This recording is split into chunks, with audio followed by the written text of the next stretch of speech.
ನಮಸ್ತೆ, ನಾನು ಬಸವರಾಜ್. RSS ಒಂದು ಉಕ್ತಿ ಬಹುಪಾಲು ಜನ ಕೇಳಿರ್ತೀರಿ, ನೋಡಿರ್ತೀರಿ. ವಿಕ್ರಮಾರ್ಜುನ ಸತ್ವಸ್ಯ ಸ್ವಯಂಮೇವ ಮೃಗೇಂದ್ರತ. ಸಿಂಹಕ್ಕೆ ಯಾರೂ ಕೂಡ ಕಾಡಿನ ರಾಜ ಅಂತ ಕಿರೀಟ ಇಟ್ಟು ಸಿಂಹಾಸನದ ಮೇಲೆ ಕೂರಿಸಿ ಆತನಿಗೆ ಪಟ್ಟಾಭಿಷೇಕ ಮಾಡೋದಿಲ್ಲ. ಆತನ ತಾಕತ್ತು, ಎದೆಗಾರಿಕೆ, ಸಾಮರ್ಥ್ಯ ಆತನನ್ನು ಕಾಡಿನ ರಾಜ ಅಂತ ಮಾಡುತ್ತೆ.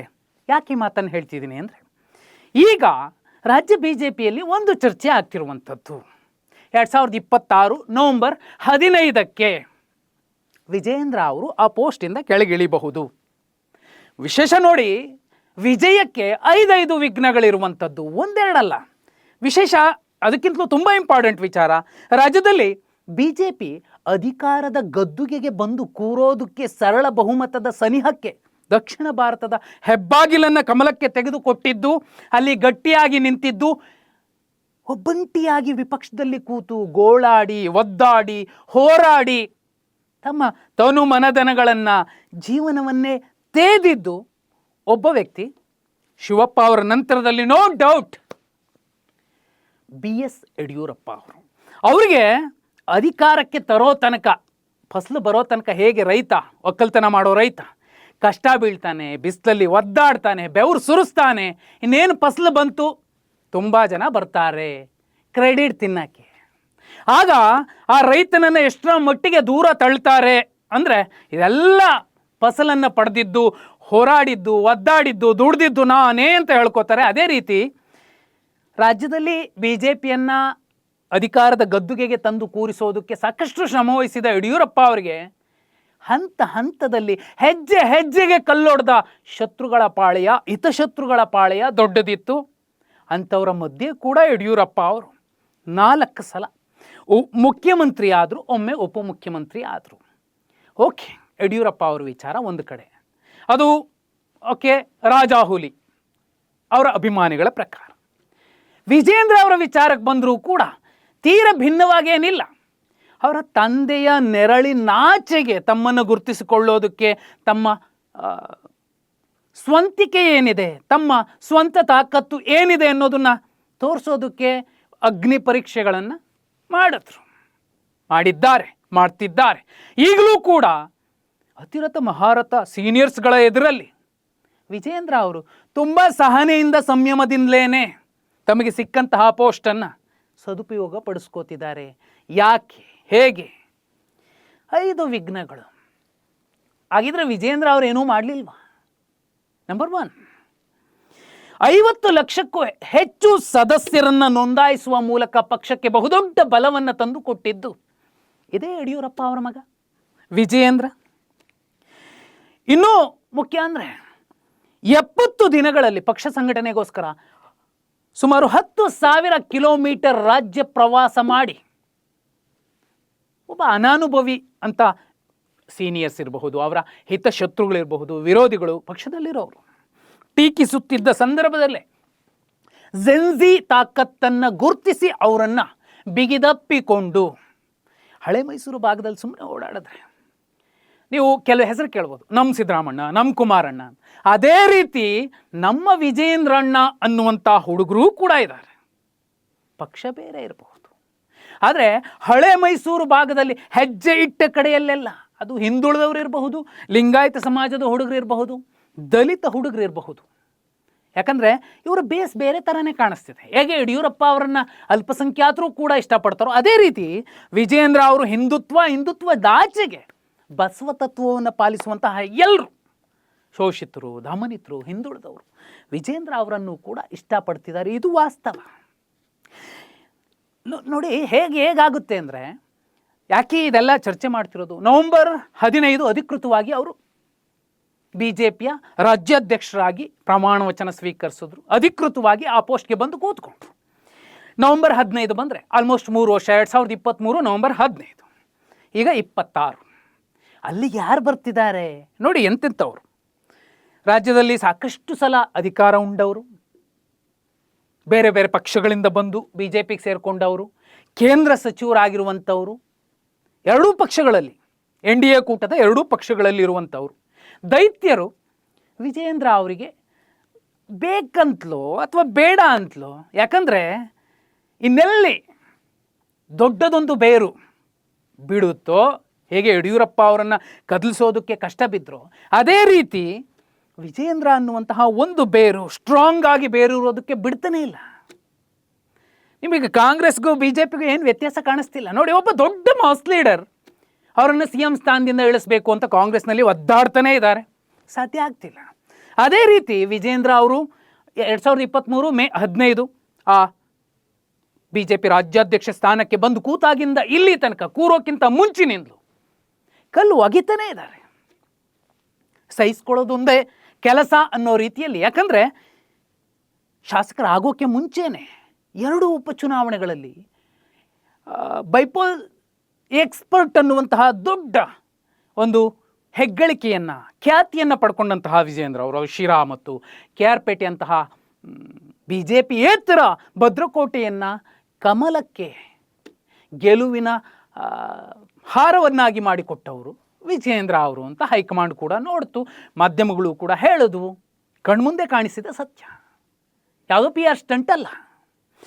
ಇಂತಹ ವ್ಯಕ್ತಿ ಬಿ ಜೆ ಪಿ ರಾಜ್ಯಾಧ್ಯಕ್ಷ ಆಗುವಾಗಲೂ ವಿರೋಧ ಇತ್ತು, ಆದಮೇಲೂ ವಿರೋಧ ಇದೆ, ಇಳಿಸೋದಕ್ಕೂ ಅದೇ ರೀತಿ ಜನ ಹಲ್ ಮಸೀತಿದ್ದಾರೆ. ಅವರೆಲ್ಲ ಯಾರು? ನಮಸ್ತೆ ಸದಾ ವತ್ಸಲೆ ಅಂತ ತುಂಬ ಒಳ್ಳೆಯ ಭ್ರಾತೃತ್ವದ ಸಂದೇಶ ಸಾರುವಂತಹ ಸಂಘದ ಆಳುಗಳು ಮೀನ್ಸ್ ಸಂಘದ ಶ್ರದ್ಧಾಳುಗಳು. ಅವರು ಮಾಡ್ತಿರೋದೇನು? ರಾಜ್ಯದಲ್ಲಿ ಏನೇ ಇರಬಹುದು, ಯಡಿಯೂರಪ್ಪ ಅನ್ನುವಂತಹ ನಾಮಬಲವಿಲ್ಲದೆ ನಾವು ಚುನಾವಣೆಗೆ ಹೋದರೆ ಏನಾಗಬಹುದು? ರಿಸಲ್ಟ್ 2013 40 ಸ್ಥಾನ, 2023 66 ಸ್ಥಾನ. ಅಲ್ಪ ಮಟ್ಟದ ಯಡಿಯೂರಪ್ಪ ಅವರ ಬೆಂಬಲ ಇದ್ದರೆ ಏನಾಗುತ್ತೆ? ಇನ್ನೊಂದು 16 ಸೀಟ್ ಎಕ್ಸ್ಟ್ರಾ ಬರುತ್ತೆ, 26 ಸೀಟ್ ಎಕ್ಸ್ಟ್ರಾ ಬರುತ್ತೆ.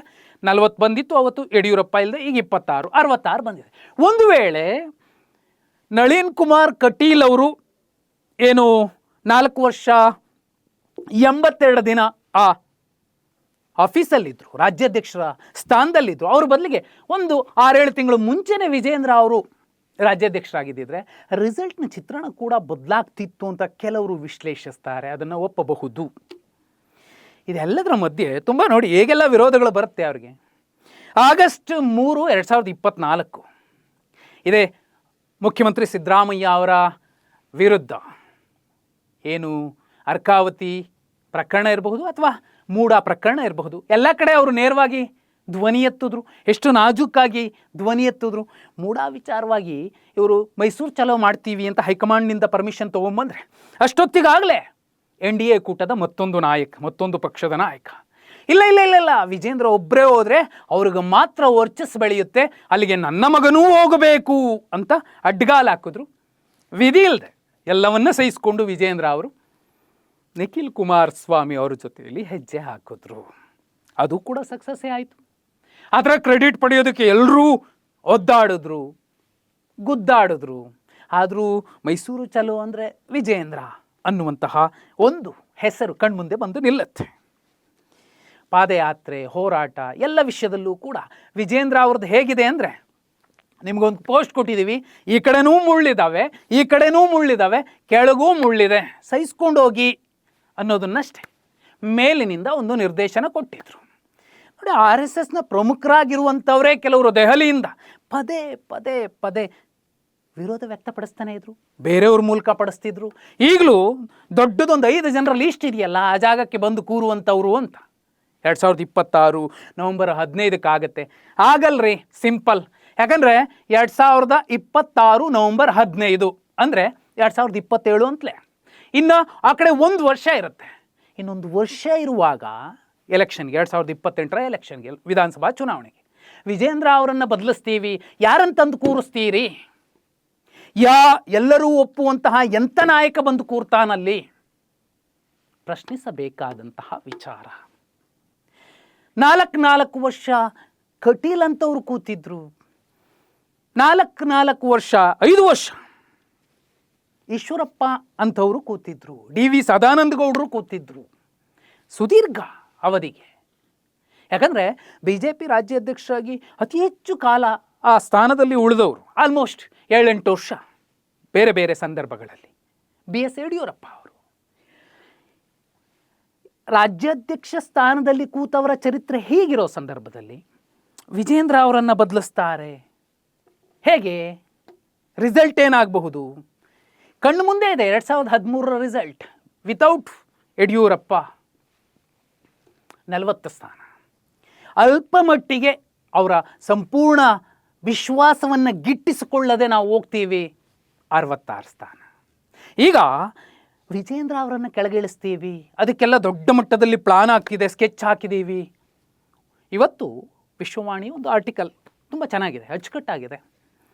ಹೇಳುತ್ತೆ ವಿ ಸೋಮಣ್ಣ ಅವರು ಬರಬಹುದು, ಅಶ್ವಥ್ ನಾರಾಯಣ ಅವರು ಬರಬಹುದು, ಅಥವಾ ಸುನೀಲ್ ಕುಮಾರ್ ಅವರು ಬರಬಹುದು. ಇವರು ಬರಬಾರ್ದು ಅಂತಲ್ಲ, ಆದರೆ ಆಲ್ಟರ್ನೇಟಿವ್ ಯಾರು ಹೇಗಿರಬೇಕು? ಯಡಿಯೂರಪ್ಪ ಅವರ ಒಂದು ನಾಮಬಲ, ವಂಶ ಪಾರಂಪರ್ಯ ಅನ್ನೋ ಕಥೆಯನ್ನೇ ಹೇಳೋದಾದರೆ ಯಡಿಯೂರಪ್ಪ ಅವರು ಇವತ್ತು ಯಾವ ಪೋಸ್ಟಲ್ಲೂ ಇಲ್ಲ.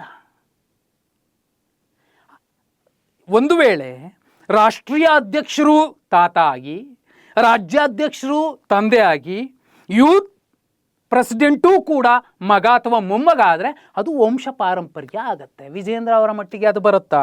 ಲೆಕ್ಕ ಸಿಗತ್ತಾ? ಇದ್ರ ಮಧ್ಯೆ NDA ಕೂಟವನ್ನು ಒಗ್ಗೂಡಿಸಿಕೊಂಡು, ಅದು ಮೈತ್ರಿ ಧರ್ಮ ಪಾಲಿಸದೇ ಇರುವ ಪಕ್ಷವನ್ನು ಜೊತೆಗೂಡಿಸ್ಕೊಂಡು ಅಲ್ಲಿನ ನಾಯಕರಿಗೆ ಮನಸ್ಸಿಗೆ ನೋವಾಗದ ರೀತಿಯಲ್ಲಿ ಮುಲಾಮು ಹಚ್ಚಿಕೊಂಡು ಒಂದು ಪಕ್ಷ ಸಂಘಟನೆ ಮಾಡೋದಿದೆಯಲ್ಲ, ಅದು ಸುಲಭ ಅಲ್ಲ. ಜೇನು ನೊಣಕ್ಕೆ ಎಚ್ಚರ ಆಗಬಾರ್ದು, ಆದರೆ ಜೇನನ್ನು ಹಿಂಡ್ಕೋಬೇಕು. ಆ ಕೆಲಸವನ್ನು ಮಾಡ್ತಿದ್ದಾರೆ ವಿಜಯೇಂದ್ರ. ಇದರ ಮಧ್ಯೆ ಅವರನ್ನು ಇಳಿಸೋದಕ್ಕೆ ಎಷ್ಟೆಲ್ಲ ಕಸರತ್ತುಗಳು, ಟೀಮ್ಗಳು, ಟೀಮಪ್ಗಳು ಎಲ್ಲವೂ ಆಗ್ತಿದೆ. ಎಲ್ಲದರ ಮಧ್ಯೆ ಅವರಿಗೆ ಯಾರೆಲ್ಲ ಇದೇ ವಿಜೇಂದ್ರ ಅವರ ವಿರುದ್ಧ, ಯಡಿಯೂರಪ್ಪ ಅವರ ವಿರುದ್ಧ ಹೇಳಿಕೆಗಳನ್ನು ಕೊಡ್ತಿರುವಂಥವರಿಗೆ ಯಾವುದೆಲ್ಲ ಶಿಸ್ತು ಕ್ರಮವನ್ನು ಸಂಬಂಧಪಟ್ಟವರು ಮಾಡ್ತಿದ್ದಾರೆ, ತಗೋತಿದ್ದಾರೆ?